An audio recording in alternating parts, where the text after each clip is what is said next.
Bonjour à tous, alors aujourd'hui je vous propose dans cette vidéo le sujet du bac ES de septembre 2018, sujet Antilles-Guyane. Vous savez, il y a plein de sujets toute l'année, donc ça c'est suite septembre. Vraiment là, ça fait plusieurs sujets de suite que je fais sur les suites en ES et c'est tout le temps pareil. Donc vraiment, avec un peu d'entraînement, ça doit passer. Alors là, petite différence par rapport à ceux de fin 2018, enfin en juin. On a un taux d'évolution à calculer. Rien de difficile, c'est une formule, donc on va commencer tout de suite par ça. Après, on a trois algorithmes. Il faut savoir lequel des trois est le bon et arriver à déterminer pourquoi les deux autres sont faux. Et après, grand classique, ce qu'on appelle l'étude d'une suite arithmético-géométrique. Donc là, vraiment rien de difficile. Donc on est parti. Taux d'évolution moyen, ça me permet de vous rappeler. Enfin, taux d'évolution, pas moyen, taux d'évolution, ça me permet de vous rappeler cette formule très très connue. Voilà, on nous indique avant tout que les résultats seront arrondis à l'unité, c'est écrit tout en haut du sujet, donc voilà, ça va nous simplifier la tâche. Ensuite, vous avez une grande enseigne bio qui souhaite étudier l'évolution du chiffre d'affaires des ventes de ses produits bio, et vous avez comme ça pour les années 2012 à 2017 les chiffres d'affaires en milliers d'euros. Et on vous donne un taux d'évolution, enfin on vous le demande, on vous dit en 2012, donc chiffre d'affaires 330, en 2013, chiffre d'affaires 361. Donc c'est un chiffre d'affaires entre 2012 et 2013. Donc la valeur initiale qui nous intéresse, c'est 330. Et la valeur finale, 361. Alors le taux d'évolution, c'est une formule, d'accord? C'est donc la valeur finale moins la valeur initiale divisé par la valeur initiale. Ce qui va donner ici, donc 361 moins 330 divisé par 330.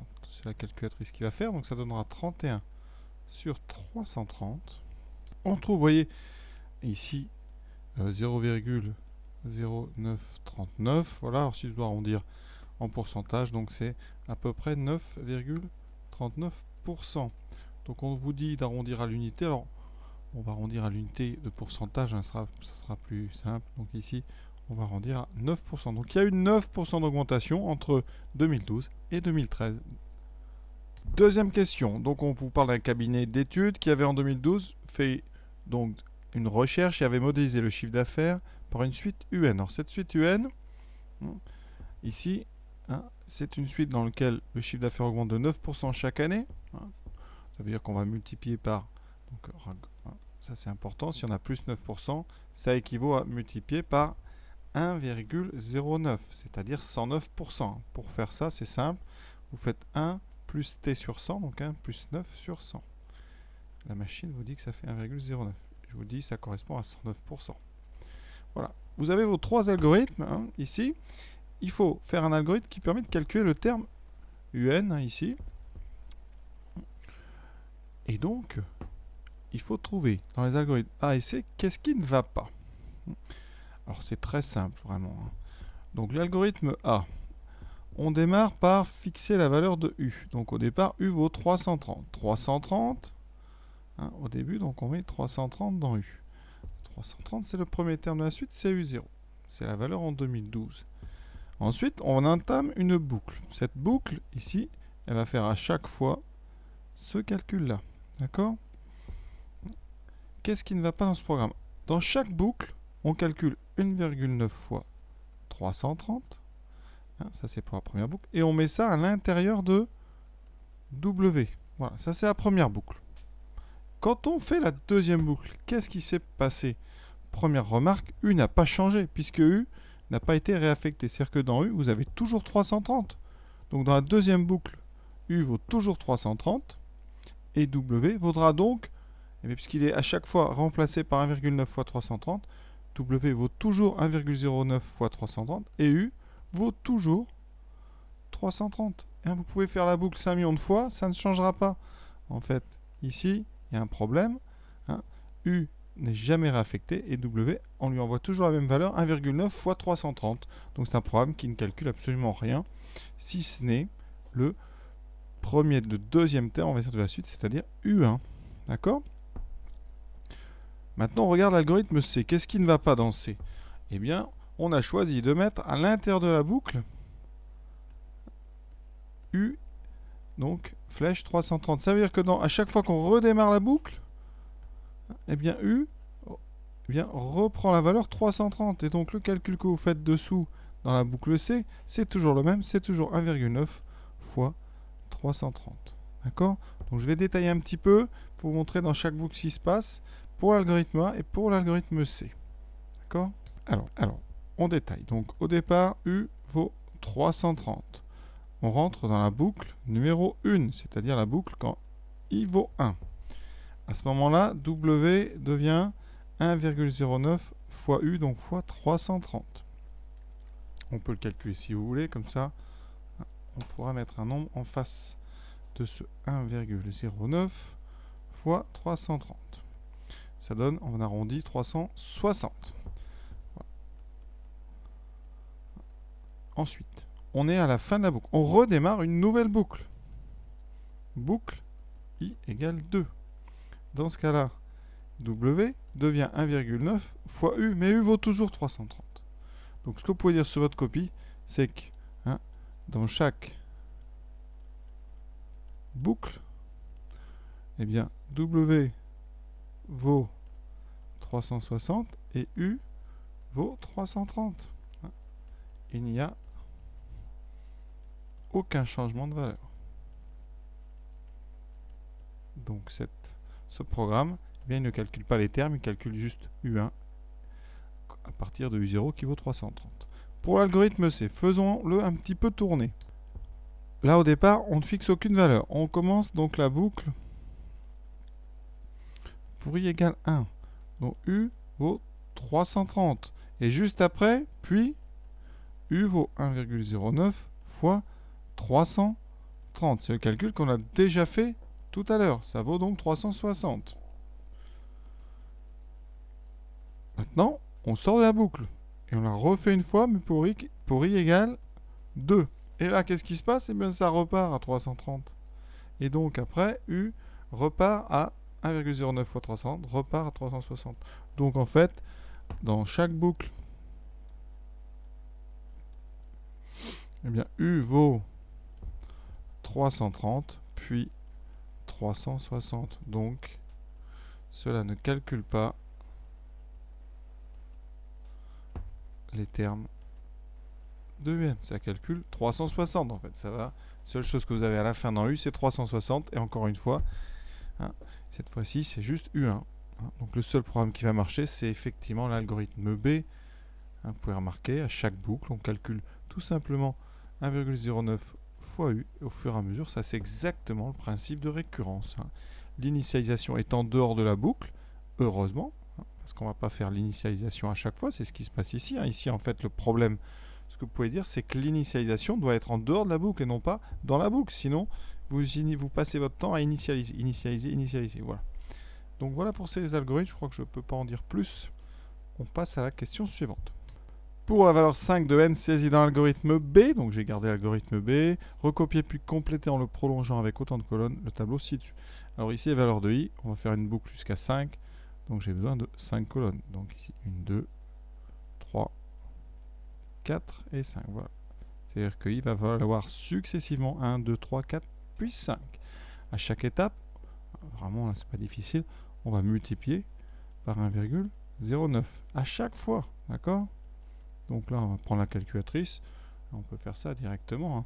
Donc, on part de 330 fois 1,09. Ça, c'est 359,7. Là, on ne sait pas exactement à chaque fois si on doit arrondir là ou si on doit arrondir à la fin. Donc, je vais garder un petit peu de précision quand même parce que si on arrondit trop vite, voilà. Et je multiplie encore une fois par 1,09. Voilà, ici, par contre, je vais être obligé d'arrondir maintenant. Mais sur la machine, je vais garder les chiffres. Donc ça donne 392 fois 1,09. 427. Ensuite, on continue fois 1,09. 460. On arrondit à 466 fois 1,09. 507,7. D'accord. Donc, ici, on pourra arrondir à 508. si on veut. Donc voilà, c'est tout, hein, c'est rempli, rien de difficile, vraiment très simple. On peut d'ailleurs vérifier le dernier en faisant 330 fois 1.09 à la puissance 5, parce qu'on a fait 5 multiplications par 1,09 et on tombe sur le bon résultat. Donc voilà cette question B. Justifier qu'au vu de ces résultats, le cabinet d'études conclut que ce modèle n'est pas pertinent dès 2016. Alors on a calculé, on a rempli un tableau, on va mettre les années qui correspondent au fur et à mesure, hein, parce que U, je vous rappelle, UN, c'est le chiffre d'affaires. Donc ici, hein, ça c'est le chiffre d'affaires en 2012 d'après le texte. Donc après 2013, puis 2014, 2015, 2016, 2017. Alors on va regarder, hein, au début, on a 330, 330. Jusque-là, le modèle est parfait. 361, 359. Avec les arrondis, on n'est pas loin du tout. 2014, 392, 392. Là, super. Et c'est là qu'on commence à s'éloigner un petit peu. En 2015, on a 432, 427. Et là, on commence à s'éloigner de plus en plus. 489, 466. Donc, par sécurité, on peut regarder après. Hein, 539, 507. Donc, on n'est plus du tout sur des valeurs qui sont proches. Hein. Donc, justifié. Donc, en 2016, on a 23 d'écart. Donc, 23 d'écart. C'est des millions. Hein. Donc, 23 millions d'écart entre donc le chiffre d'affaires réel et le chiffre d'affaires donc modélisé. Conséquence, eh bien c'est beaucoup trop, hein. D'accord, donc on va eh bien considérer que ce n'est plus bon, parce qu'en 2015, vous voyez, on a encore 5 seulement d'écart.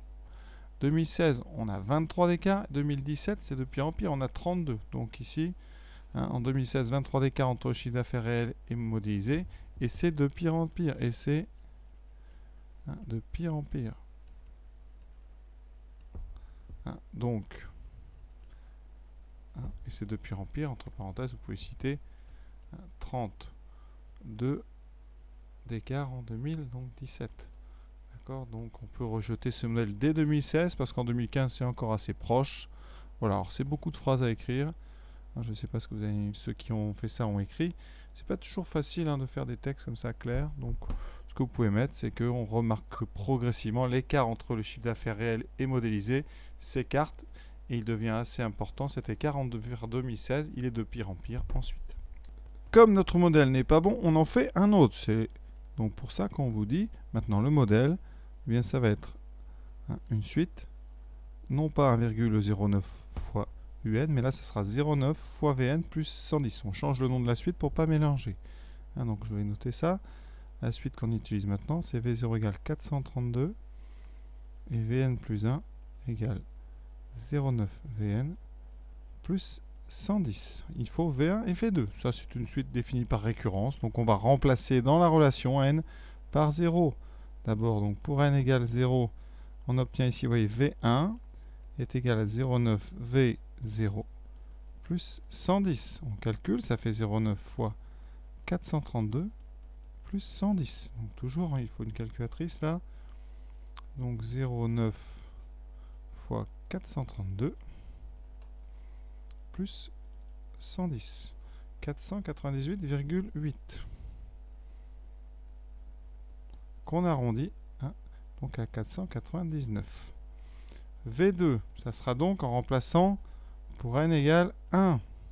Ça fera V2 égale 0,9 V1 plus 110. Donc 0,9 fois 498,9 plus 110. Donc là, on fait fois 0,9 plus 110. Ce qui fait donc exactement 558,92. Donc en arrondissant, 559. Donc on va noter ça ici. Donc V1, 499. V2, 559. J'ai arrondi à l'unité comme demandé. Et là, on arrive sur la question la plus classique. Donc, on va prendre une suite auxiliaire W qui est Vn moins 1100. On va montrer que Wn est géométrique. Alors, pour ça, on a déjà vu ça plein de fois, il faut réussir à montrer que Wn plus 1, c'est quelque chose fois. Donc, le but, c'est Wn plus 1 égale un nombre fois Wn. Et ce nombre ici, ça sera la raison. Donc, je dispose de deux choses, comme d'habitude. Ceux qui ont déjà vu les autres vidéos, vous allez reconnaître. On a donc ici une relation bleue et une relation verte qu'on va utiliser. Alors, d'abord, la seule qu'on peut utiliser, c'est la verte, mais au rang suivant, donc en n plus 1. Ça fait donc Vn plus 1 moins 1100. L'étape suivante, c'est d'utiliser la relation bleue. Donc 0,9 Vn plus 110 moins 1100, ce qui donne 0,9 Vn moins, donc ici on enlève 100, ce qui fait moins 1090, non ça fait 990. Faut pas essayer de se tromper à ce moment-là.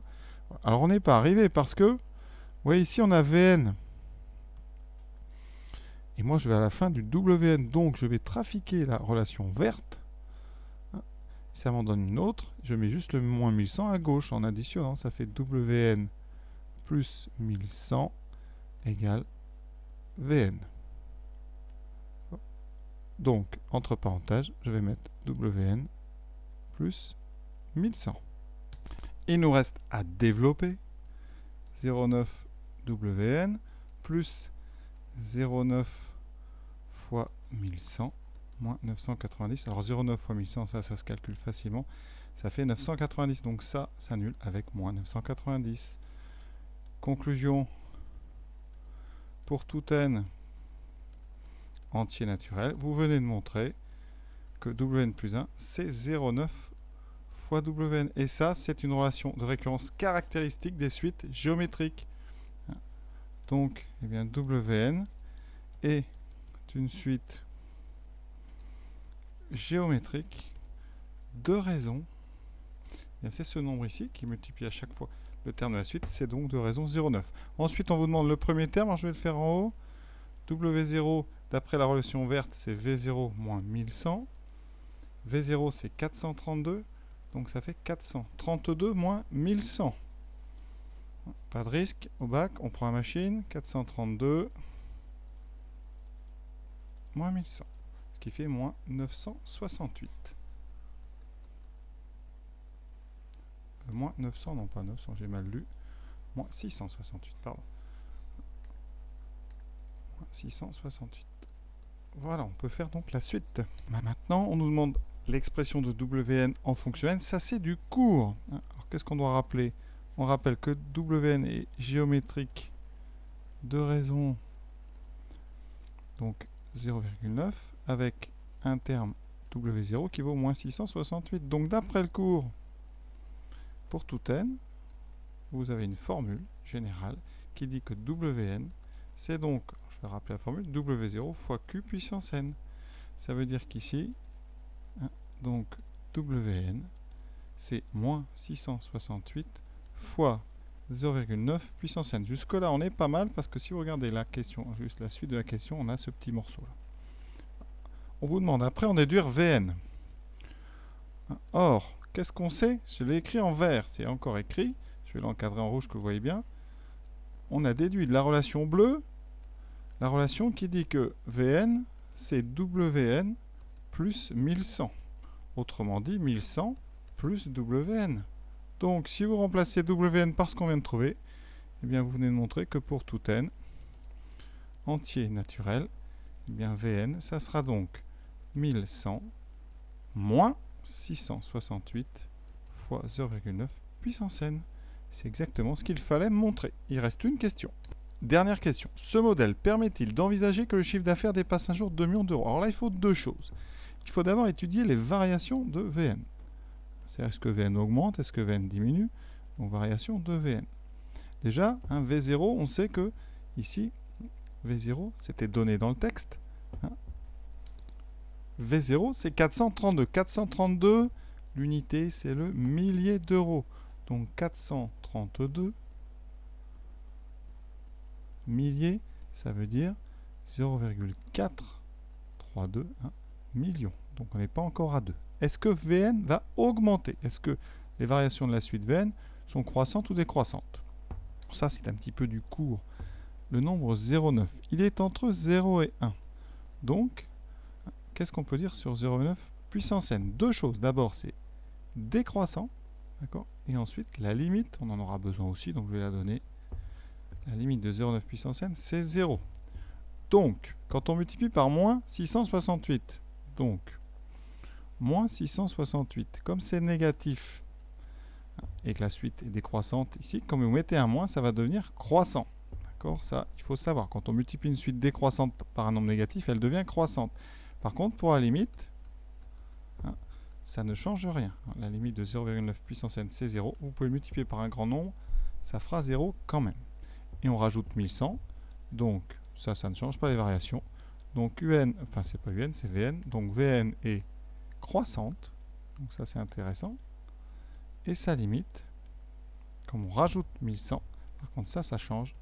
La limite de VN, c'est 1100. Donc, on peut faire un petit tableau de variation, si vous voulez. La suite VN, elle est croissante avec une limite 1100. Donc, conséquence, eh bien, le chiffre d'affaires, il ne peut pas dépasser 2 millions parce que 2 millions en milliers, ça fait 2000. Et on sait bien ici, d'après ce qu'on vient de faire, et je vais l'écrire, que VN est inférieur ou égal à 1100. Donc, en français, on peut dire donc VN est croissante de limite 1100. Donc, pour tout n entier naturel, forcément, Vn est inférieur ou égal à 1100. On peut même écrire Vn strictement plus petit que 1100, ça ne fera jamais 1100, mais c'est pas intéressant parce que nous, ça veut dire qu'on en déduit que Vn est inférieur toujours à 1100, donc il ne peut pas, comme il est inférieur à 1100, ça implique forcément que Vn ne dépasse jamais 1100, donc Vn ne dépasse jamais 2000. Donc, le chiffre d'affaires ne dépasse jamais 2 millions. J'abrège un petit peu, j'ai plus trop de place. Voilà, d'accord. Alors, très important, si vous voulez vraiment tous les points, bon, bac, on est assez sympathique en général sur le barème, mais si vous voulez faire cette question de façon rigoureuse, il faut la limite et les variations. D'accord? Croissante de limite 1100, ça fait une suite plus petite que 1100. Sinon, autre raisonnement possible, sans parler de limite. On peut tout simplement regarder 1100 moins 668 fois 0,9 puissance n. Vous allez voir, moi je me suis laissé un petit peu, peut-être je me suis un petit peu emballé parce que j'avais envie de faire des limites et des variations, mais sinon regardez la question, regardez bien, moins 668 fois 0,9 puissance n, c'est négatif, d'accord? Donc, eh bien, quand vous le rajoutez à 1100, 1100 moins 668, c'est-à-dire que vous enlevez quelque chose à 1100, donc forcément c'est inférieur ou égal à 1100, même sans parler de variation de limite. Donc forcément pour tout n appartenant, on a obligatoirement Vn qui est inférieur ou égal à 1100. Donc comme il est plus petit que 1100, il ne peut jamais dépasser 2 millions d'euros. Je crois que c'est comme ça qu'il faudrait le faire. Mais c'est vrai que des fois on a envie d'utiliser le cours, ça peut être un piège. Voilà, à vous de choisir la méthode qui vous paraît le mieux. Évidemment, une fois que j'ai dit ça, ça prend beaucoup moins de temps et c'est beaucoup plus évident. D'accord? Voilà, j'espère avoir été complet comme d'habitude. En tout cas, j'espère. Je vous souhaite bonne continuation à tous et à bientôt, j'espère aussi.